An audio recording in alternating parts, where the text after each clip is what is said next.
Hello, welcome to Screencast on the emergency evolution of sport in Britain. We're going to have a look then, particularly today, at how these social and cultural factors we've been looking at influenced the characteristics of 20th century sport and pastimes. So we're now looking at that period of 1900 to 2000, and we have to have a look at how these social and cultural factors started to change slightly. Okay, so we previously, if we just I'll click ahead here, we've previously looked at pre-industrial Britain, so we looked at Cleggett, and we looked at how that in pre-industrial agricultural time, how that influenced sports, two-class society, remember? Then we looked at post-1850 industrial Britain, this three-class society, okay, and how that dictated amateurism and professionalism. We then looked at how the public schools influenced the kind of promotion of games, and then now we're here. We're looking at this 20th century period, 1900 to 2000, and how the social and cultural factors always stay the same, but how their influence slightly changes.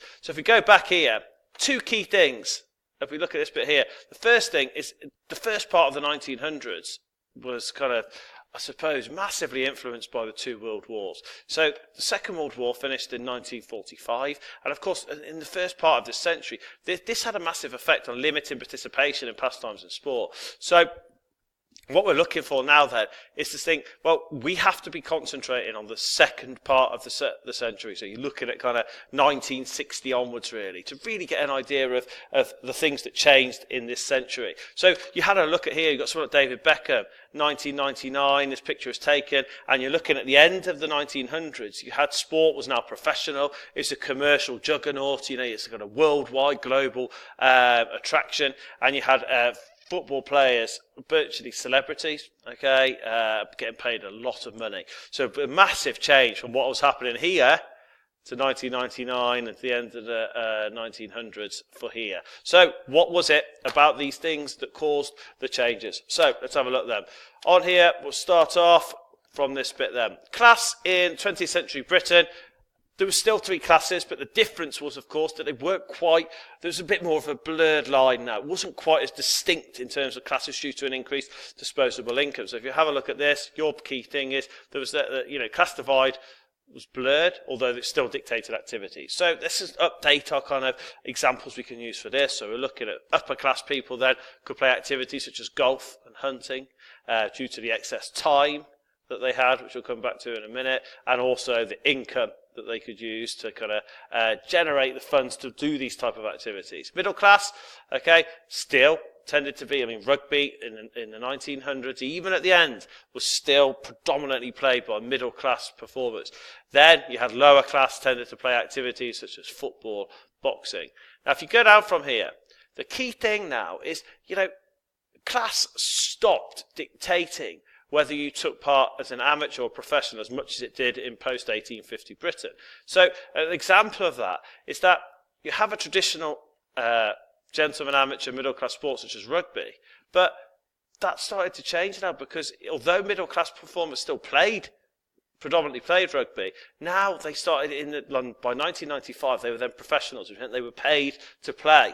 So although it's reluctant, you can see how the class now doesn't necessarily dictate that you're going to be an amateur. Going on from that, professional, again, not dictated by class as much. It's important you get this stuff in red on top of it. So what does that mean? So the majority of professionals then were still lower class, so they were playing factory football teams, for example, that have merged into now football clubs, okay, as professionals. However, the key thing is by the turn of the century, in 1997, the National Lottery started to now fund athletics, for example, or Olympic sports. So what this meant was you have middle class athletes, middle-class rugby players who were now getting paid.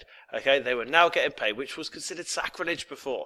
They would not accept it, but now you can start to see how these things, there's a slight blur now in the influence between class and amateurism and professionalism.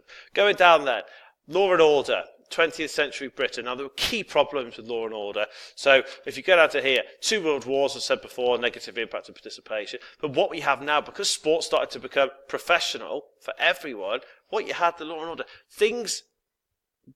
people have started to break the law in sport. And the key, sport and society, in this case you have doping, so they're taking performance-enhancing drugs, such as anabolic steroids, etc. And also hooliganism is another way of ethics or deviance being showcased in sport. So towards the end of the century, these two things were examples of how law and order was being really, really pushed. So if you lead on from there, so the reason why for this is the amateur ideals that were kind of commonplace within kind of upper and middle class sport were now being overtaken by the win ethic, which meant that people would win at all costs. That was the key focus. That's how you got paid, and that's how you were successful. So the key thing then is just having a bit on there. Give some examples of how in the 1900s, doping and hooliganism, two key things that kind of showed how law and order was affected. So moving on then, education and literacy, key. Education Act we're looking at here, we've got the Butler Education Act. So this basically meant that PE now was part of the curriculum. Okay, so before that we talked about 1870, where kind of, although it was part of it, that you had to go to school apparently, a lot of students didn't. But now this Butler Education Act meant that PE was actually actively part of the curriculum. But the problem with this was that industrial action had a massive negative impact. So if I said to you now, what are we saying here?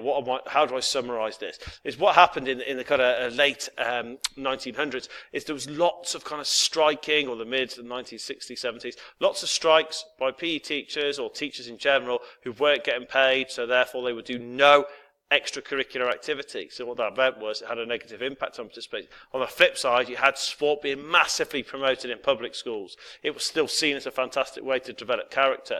So key thing we look at here, the key problem with this kind of, although the Butler Education Act came in, a lot of the kind of activities was based around gymnastics and movement. So what you had is, how do you link this to activities? There's a reduction in competitive sport for state schools because teachers refused to do extracurricular, and then on top of that, in the public schools you had the promotion of competitive sport. It was really thought of as an important thing in independent schools.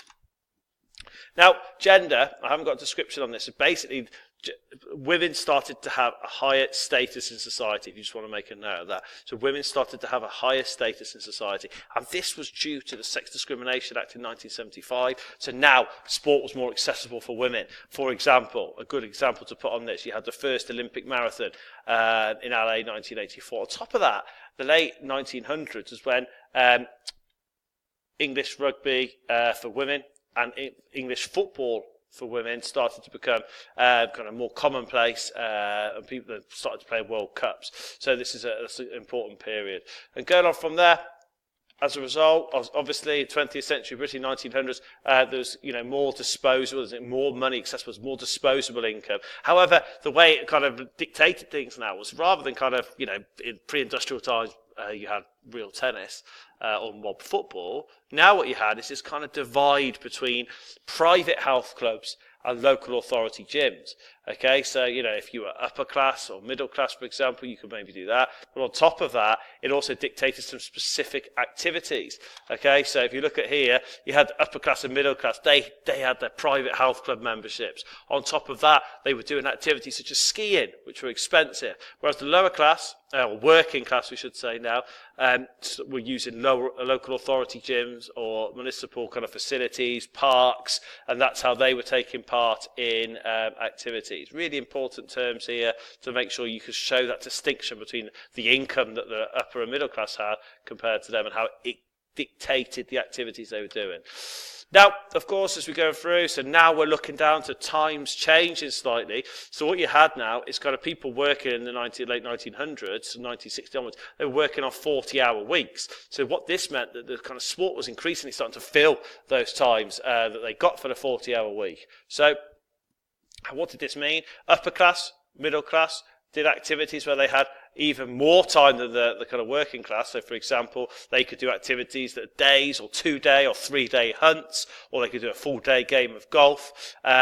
So the lower class, their reduction in working week allowed them for activities to do after work, for example, going to the gym or public health clubs. So going on, finally, we've got transport then. So transport now, we had a massive change in transport again, because now, of course, from 1850 we had the railways. Now in the 1900s, you had kind of global travel via aeroplane. Okay, but the issue for the working class, of course, or people who didn't have much money, was the fact that, affordability of public transport started to become very steep.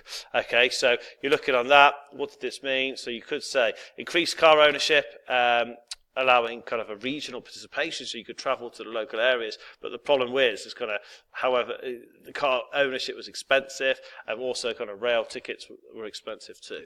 So these examples of kind of how sport, obviously elite level sport, you're now doing kind of the travelling to World Cups, the Olympics in different sports, so they could start to have global sport, which we'll come on to a little bit later. So what we need to look at then is make sure you've kind of got these key bits down then. So you've got your key things here. Your job is really, isn't it? It's thinking 1850 Britain, these things happen. Can we make a slight alteration now? Class, hugely. Still 3 classes, but the line's becoming blurred. Then it's dictated, sorry, not dictating as much, the amateur and professionalism now. What's it about law and order that changed with sport becoming professional for more people? Okay, well, these 2 things here. Education, literacy. Yes, there was an Education Act, but it actually led to a decrease in participation in sport due to kind of industrial actions, okay, which are strikes by teachers with regard to extracurricular activities. Gender, okay, huge changes now in the kind of opportunities for women, and just make sure you go through these and start to see how they slightly differed from post-1850 industrial Britain. Okay, thank you very much.